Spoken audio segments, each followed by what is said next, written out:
She raised 4 white babies alone. Then a DNA test shattered everything. Before we start the story, tell us where you are watching from in the comments. And if you love these kinds of stories, please click the subscribe button now. Like and share this video with others. Nia's heart raced as she clutched the tiny pregnancy test, her hands trembling with a mix of excitement and disbelief. "We're having a baby," she whispered, her voice barely above a breath. David, her partner, stood before her, his expression unreadable. No smile, no embrace, just a stiff nod and a muttered, "Wow!" It wasn't the reaction she had envisioned, but she brushed it off, convincing herself that he was simply overwhelmed. Their love story had begun 2 years earlier at a bustling city hospital. Nia, a dedicated nursing assistant, had crossed paths with David, a charming ER technician with a quick laugh and boyish charm. He had pursued her with an intensity that made her feel like the only woman in the world, promising love, stability, and a future together. But as the reality of pregnancy set in, David began to slip away. At first, it was emotional distance, long hours at work, late nights out, and excuses that felt increasingly hollow. Nia noticed the lipstick stains on his collar, the way he came home smelling of a perfume that wasn't hers. When she confronted him, he dismissed her concerns, gaslighting her with phrases like, "You're imagining things, and don't be so dramatic." She wanted to believe him, to trust in the love they had built, but doubt gnawed at her. 5 months into her pregnancy, Nia stumbled upon explicit texts on David's phone, messages from another woman, filled with pet names and intimate photos. The betrayal cut deeper than she could have imagined, especially as she carried their child. When she confronted him, David's response was cold and dismissive. "I don't want this," he said, gesturing toward her belly. "I didn't sign up for this many strings." "You begged me to stop taking birth control." Nia shot back, her voice trembling with hurt. He shrugged, indifferent. "That was before I knew what I really wanted." And just like that, he was gone, leaving her with an apartment lease, a few fading photos, and a heart shattered into pieces. Alone and overwhelmed, Nia spiraled. No partner, no savings, no health insurance. She was too far along for many hospitals to accept her without full payment up front. The prenatal clinic in her neighborhood had shut down due to funding cuts, leaving her with few options. A friend suggested a traveling midwife who had helped other women in tight situations. "She's old school," the friend warned, "but she's safe." 2 weeks later, the midwife arrived at Nia's home. With gray braids and a quiet voice, she exuded a sense of calm that Nia desperately needed. As labor began, it came on fast and hard. The power went out midway through, and rain pounded against the windows, drowning out Nia's cries of pain. She remembered pushing, the overwhelming sensation of life emerging, and then darkness. When Nia finally woke up, she felt dizzy and weak, barely able to lift her head. The midwife hovered beside her, a wet cloth in hand, and a strange smile on her face. "You blacked out after the first," she said gently. "But they came, all 4 of them."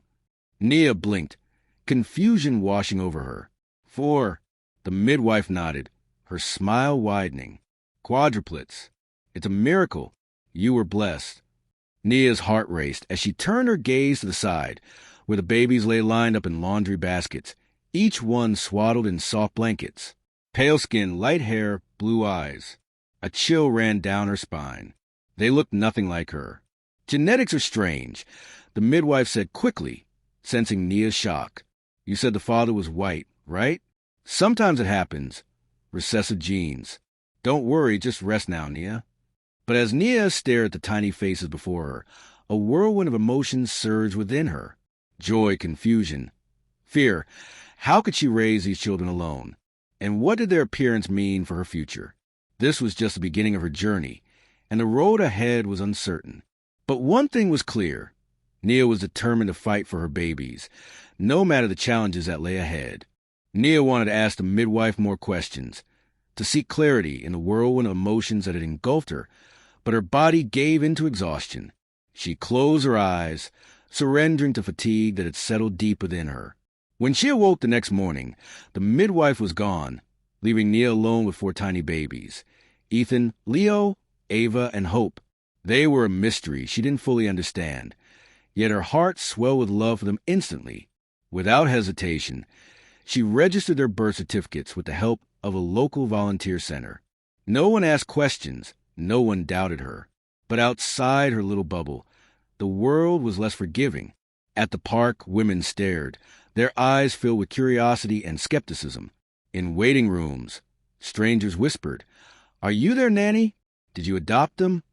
Once, a cashier had the audacity to ask if she ran a daycare. Nia smiled through all, her heart resolute. "They're mine," she would say, and she believed it with every bottle she warmed and every lullaby she hummed.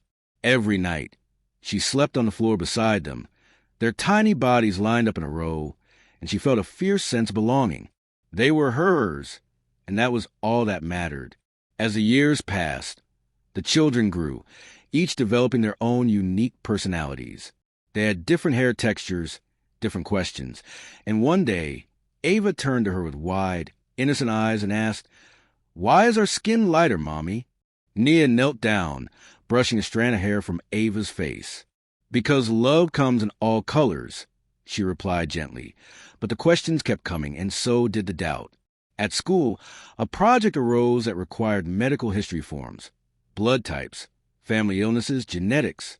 The teacher suggested a basic at-home DNA kit, just for fun.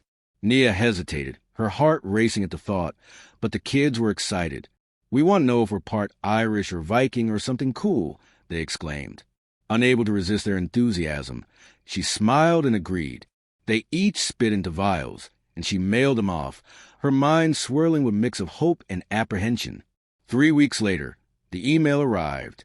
Nia sat at the kitchen table, her phone trembling in her hand as she opened the results. She scanned the first one, then the next, and then the last. Her heart dropped. No biological match found. For children, 4 white babies, none of them shared a single strand of her DNA. The room fell silent, almost too quiet, as Nia stared at the screen, disbelief washing over her. She read the words again and again, hoping they would rearrange themselves. That was a glitch, a typo, anything that would make this not true. But the reality was stark and painful. None of the children were biologically hers. Her first thought wasn't fear, it was heartbreak. What if someone tried to take them away?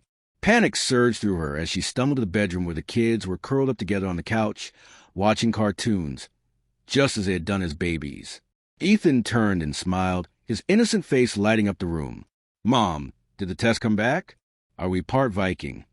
Nia nodded weakly, tears welling in her eyes. "We'll talk about it tomorrow, baby." But that night, sleep eluded her. She sat by the window, reliving the moment that strange midwife had handed her those babies. How sick she had felt, how hazy everything was. Why hadn't she asked more questions? Why had she trusted her? The next morning, Nia sprang into action, making calls in a frantic search for answers. The clinic where the midwife claimed to be registered didn't exist. The phone number she had left was disconnected. No records, no license, nothing. It was as if the woman had never existed. Desperate, Nia contacted the hospital she had originally considered for delivery.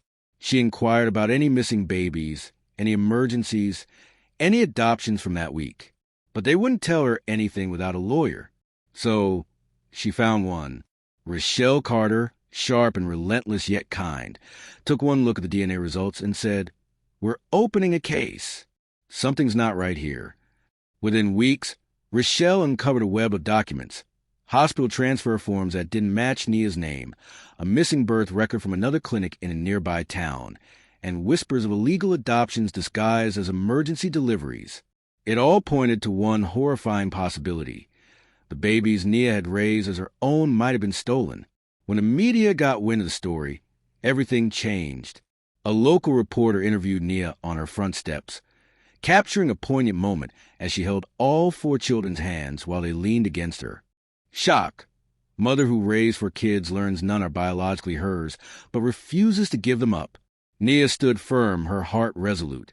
When asked if she would return the children if their biological parents came forward. "I didn't carry them in my womb," she declared, her voice steady and unwavering.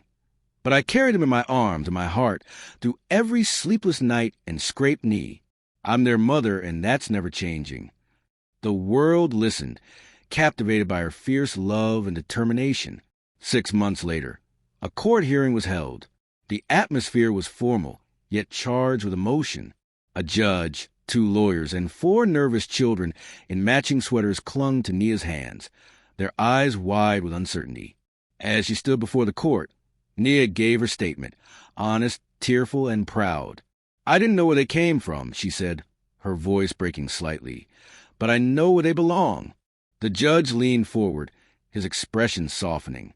Ms. Wright, he began gently, you may not be their biological mother, but you are their only mother. We see no reason to remove the children from your custody. In fact, we believe it's time to make this permanent. With a firm stamp, he finalized the document, and in that moment, Nia officially became their legal mother. The courtroom erupted in applause, even the judge wiping a tear from his eye. 2 years later, Nia sat proudly in a white coat across the stage, her heart swelling with pride as her children, now confident, funny, and full of life, stood at a podium ready to speak. She had finally returned to nursing school, not just finishing it, but graduating at the top of her class. The dean had invited a special family to say a few words at the ceremony, and Nia's heart raced with anticipation. Ethan stepped forward first, clutching the microphone tightly. Our mom didn't just raise us. She saved us, he said, his voice clear and strong. She didn't know our past, but she gave us a future. Ava took the mic next, her eyes shining with emotion. We may not look like her, she said, but she's the only face we know when we cry, laugh, or need someone. Leo chimed in, his voice filled with conviction. DNA didn't raise us. Love did. And then it was Hope's turn, the quietest of the 4. She looked directly at Nia, her eyes sparkling with sincerity. You're not our mom by blood, she said softly. You're our mom by everything else.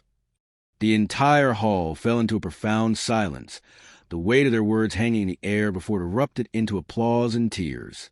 As Nia walked across the stage to receive her diploma, her children rushed to her, enveloping her in hugs, laughter, and shouts of joy. In that moment, Nia realized she had lost almost everything once, but in the end, she had gained something even more powerful than proof of motherhood. She had gained a family, born not from biology, but from a love that never asked questions, a love that transcended all boundaries. As the ceremony concluded, Nia felt a wave of gratitude wash over her. She had fought for her children, and they had fought for her in return. Together, they had created a bond that was unbreakable, a testament to the strength of love and resilience. Drop your answer in the comments. We want to hear your thoughts. Thank you for watching. Please like, share, and subscribe for more inspiring stories. Your engagement means the world to us.